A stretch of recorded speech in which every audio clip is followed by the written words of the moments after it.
berpindah ke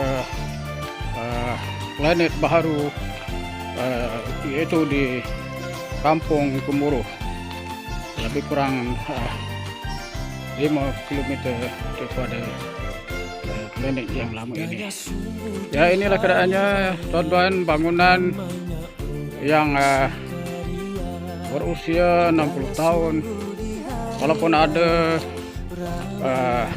penambah baikan ataupun dari masa ke masa di repair kan, ya, inilah keadaannya planet lama Kampung Kuala Triang yang telah ditinggalkan dan berpindah di planet baru di Gemuruh yang lebih moden.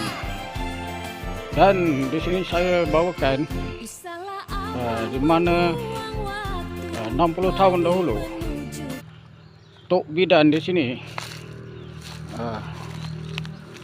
kerana di sini tidak ada air, di sinilah terdapatnya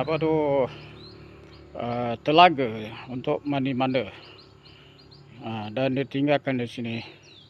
Sekarang ini tidak digunakan lagi. Saya tak tahulah kerajaan nak buat apa dengan di sini. Dan di situ terdapat seekor kambing. Tak tahulah siapa yang punya. Okey. Maka inilah gambaran yang dapat saya bagikan kepada pagi ini. Ini merupakan sejarah bagi saya sendiri yang telah pun menjangkau 65 tahun. Di sinilah kami pada tahun 80-an dahulu menumpang untuk menonton televisyen.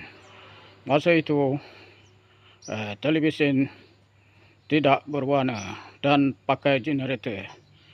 Di kampung ini hanyalah ada di planet ini saja. Maka penduduk-penduduk kampung hadir di sini untuk melihat filem-filem Melayu P.Ramlee pada zaman dahulu. Inilah keadaannya. Jadi kambing ini pun mengikut saya. Tak tahu kambing siapa. Begitu besar kambing ini. Jadi saya tutup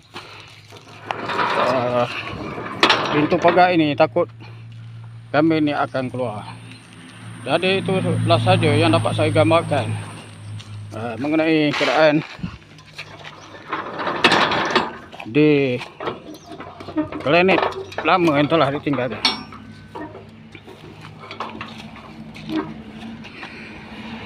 Sekian